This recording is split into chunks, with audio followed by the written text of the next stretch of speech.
দর্শক, আমরা ভূমিকা দীর্ঘায়িত করি না। আলোচনা বস্তুনিষ্ঠ মনে হলে চ্যানেল সাবস্ক্রাইব করে আমাদের সাথে যুক্ত থাকতে পারেন। রফিক ভাই, একেবারে ভিন্ন একটা বিষয় নিয়ে আমরা 2-1 মিনিট কথা বলবো, খুব বেশি না। এটা খুব আলোচ্য বিষয় না আজকের। একজন সচিব, মৎস্য ও প্রাণী সম্পদ মন্ত্রণালয়ের সচিব সাইদ মাহমুদ বেলাল হায়দার, তিনি ফেসবুকে একটা পোস্ট দিয়েছেন, একটা স্ট্যাটাসে তিনি লিখেছেন, আপনি এক কলমের খোঁচায় আমার রিজেক্ট কেড়ে নিয়েছেন। অর্থাৎ ওনাকে বাধ্যতামূলক অবসর দেওয়া হয়েছিল।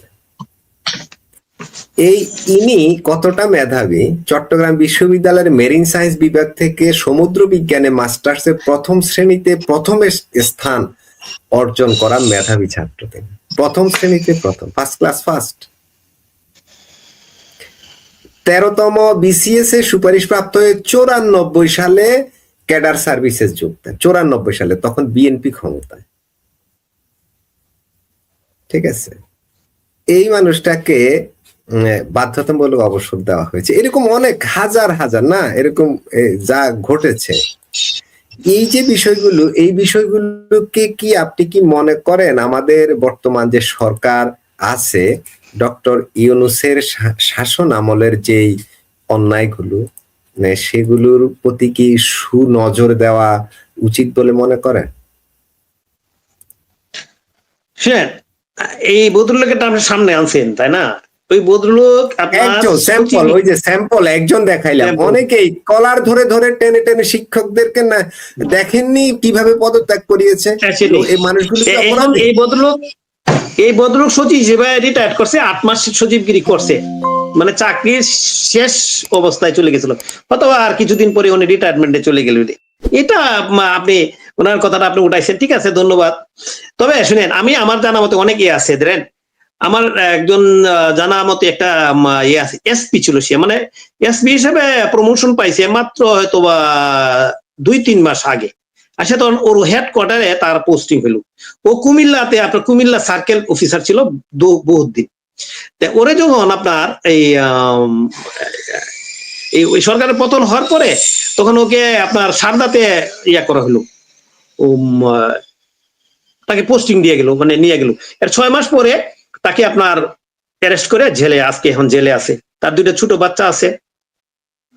এখন দেখেন, ওরা যখন অ্যারেস্ট করলো, তো এখানে কমেন্ট দেখলাম, কুমিল্লাতে যেহেতু অনেকদিন ছিল, কুমিল্লা এরিয়াতে ছিল সার্কেল অফিসার হিসেবে, ওরা সবাই খালি ওর বিরুদ্ধে আফসোস করছে, না উনি খুব ভালো মানুষ ছিল। অনেক কমেন্ট করছে, কমেন্টটা দেখলাম, দেখে আমার খুবই খারাপ লাগছে। তাই ওই ভদ্রলোকটা, ওই যে এসপি সাহেব, আমার কোনো আত্মীয় না, তবে আমি ওনাকে চিনি, ওনার সম্বন্ধে আমি জানি। ওনার আব্বা একজন মুক্তিযোদ্ধা ছিলেন, খুব ভালো brilliant student, Dhaka university student ছিল। ওর বাচ্চাগুলো ছোট ছোট বাচ্চা, কিন্তু ওর বাবা এখন মনে করেন সপ্তাহে 2 দিন না 3 দিন আপনার ডায়ালিসিস করতে হয়। তাহলে দেখেন, তার একমাত্র সন্তান, সে কিন্তু আজকে জেলে আছে, কিন্তু এসপি, তার নামে কোনো অভিযোগ নাই। কোন অভিযোগ আমরা, মানে কি, কুমিল্লাতে ছিল, যেহেতু কুমিল্লাতে সে অনেকদিন চাকরি করছে, চাকরি করার পরে তার একটা পুলিশে যদি চাকরি করে, তাহলে অনেক অভিযোগ থাকার কথা না? সবাই কিন্তু তার বলতেছে, না ওই ভদ্রলোক তো ভালো মানুষ ছিল, ওই ভদ্রলোক মানুষ কেন ওনাকে খয়রাস, ওনাকে হলো ওনার বাবা ছিল মুক্তিযোদ্ধা। এইটা হলো তার বড় অপরাধ, আজকে সে জেলে। এখন আমি আশা করি বর্তমান সরকার যে আসছে, কোটায় কোটায় যেগুলি আছে খুশখবর নিয়ে সবগুলি, তাদেরকে আপনার এই ভদ্রলোক সচিব সাহেব, উনিও চাকরি করছে লং টাইম, অথবা শেষ বয়সে এসে রিটায়ার করছে, আর্লি রিটায়ারমেন্ট চলে গেছে, অথবা 1 বছর ছিল চাকরি। তার চেয়ে বড় গুরুত্বপূর্ণ যারা চাকরি শুরু মাঝামাঝি জায়গায় আছে, এই যে আমি যে ছিল বললাম, ওই নাম হলো তানভীর সালিম ইমন, এসপি হিসাবে পোস্টিং পাওয়ার পরে হেডকোয়ার্টারে মাত্র গেছে, সে কিন্তু আজকে জেলে। এগুলি আসলে বর্তমান সরকার, আমি আশা করি যারা নির্দোষ, যারা অফিসার আছে, প্রত্যেকটা ক্ষেত্রে সবাইকে মুক্তি দেওয়া, তাদেরকে আপনার করা। যেমন আপনার এই যে আনিস ভাই আছে, এরকম আরো আছে। আনিস ভাই তো সাংবাদিক, ফ্রি মানুষ, কিন্তু ওই ছেলেটা তো চাকরি করতো। এরকম তো বহুত লোক আছে, সেগুলোর দিকে নজর দেওয়া বর্তমান সরকার উচিত। আমি মনে করি দেশকে স্বাভাবিক ব্যবস্থায় ফিরিয়ে আনা উচিত, দেশটা সুন্দর দিকে আগায় যায়। আমরা আর এরকম আন্দোলন চাই না, এরকম আমরা বিশৃঙ্খলা চাই না। আমরা চাই শান্তি, শান্তির দিকে দেশ আগায় যাক। কোন দল ক্ষমতায় থাকবে সেটা আমাদের জানার না। তবে এটা ঠিক, আপনার স্বাধীনতার পক্ষে যে মানুষ এই দেশে আছে এখন পর্যন্ত এর প্রমাণ করে দিল যে আপনার এই যে স্বাধীনতার পক্ষের শক্তি আবার ক্ষমতায় আসছে। এইটাই হলো বড় জিনিস। আমি চাই স্বাধীনতার পক্ষী শক্তি ক্ষমতায় থাকুক, দেশটা সুন্দর মতো চালক, আগায় যাক, সেটাই আমি চাই। তবে সরকারকে, বর্তমান সরকারকে নির্দোষ যারা আছে অফিসার ছিল তাদেরকে অবশ্যই। ভাই আমরা লাইভটা বেশি দীর্ঘায়িত আর করব না। একটা কমেন্ট আছে আমার কাছে গুরুত্বপূর্ণ মনে হয়েছে। বলছেন মনি বাবু, আমার মনে হয় বাংলাদেশে যারা মূলে আওয়ামী লীগ করেন তাদের মধ্যে প্রায় 50% নেতা 71-এর ইতিহাস জানে না এবং জানার চেষ্টাও করে না। ওরা শুধু জয় বাংলা বলেই ইতিহাস তৈরি করে ফেলেছে। ধন্যবাদ আপনাকে, আপনি সুন্দর একটা খবর বলছেন, সঠিক কথা বলছে। এইটাই হলো আসল কথা। স্বাধীনতার ইতিহাস জানে না, কি কি হয়েছে, স্বাধীনতা পরে কি হয়েছে, কেন হয়েছে।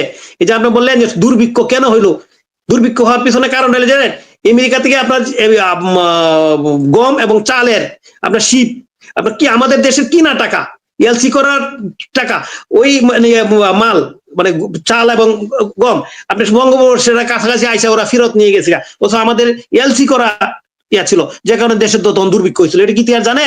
এখন আমরা বলি শেখ মুজিবুর রহমানের দুর্ভিক্ষ হয়েছিল।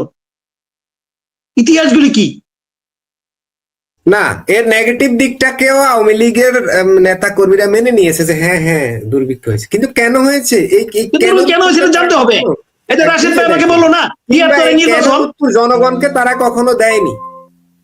73-এর নির্বাচন যদি আপনার প্রশ্নবিদ্ধ করেন তাহলে এই বড় নির্বাচন তো ইতিহাসের সেরা নির্বাচন হওয়ার কথা ছিল, আমাদের সবকিছুই আছে, এরপর কেন হলো না ইতিহাসে? কেন আপনি ব্যালট পেপার যে সিল মারতেছে দেখা যায় না? এগুলি নাই, ভিডিও নাই?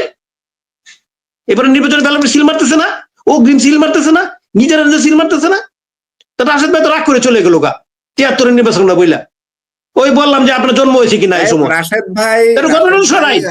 রাশেদ ভাই যেখানে অবস্থান করছে ওখানে এখনো আরো এই যে আর 7 মিনিট পরে ওনার ইফতারের টাইম, উনি রোজা আছেন, হয়তো ওনার কারণেও হয়তো চলে যেতে পারেন আমার মনে হচ্ছে আর কি, কারণ উনি আজকে রোজা আছেন, আবার অসুস্থ, ওই যে ডায়াবেটিস আছে, আরো নানা অসুস্থতা আছে, কিন্তু ওনার ট্রিটমেন্ট একদম মানে চলছে। তারপরে সময় দেয়, এই জন্য ওনাকে অনেক রাগাই না আমি অনেক সময়, ঠিক আছে। ভালো হ্যাঁ না ভালো বলেন, এটা নিঃসন্দেহে উনি ভালো বলেন। যাই হোক, রফিক ভাই, রাশেদ ভাই, আপনারা সময় দিয়েছেন, আপনাদের প্রতি কৃতজ্ঞতা।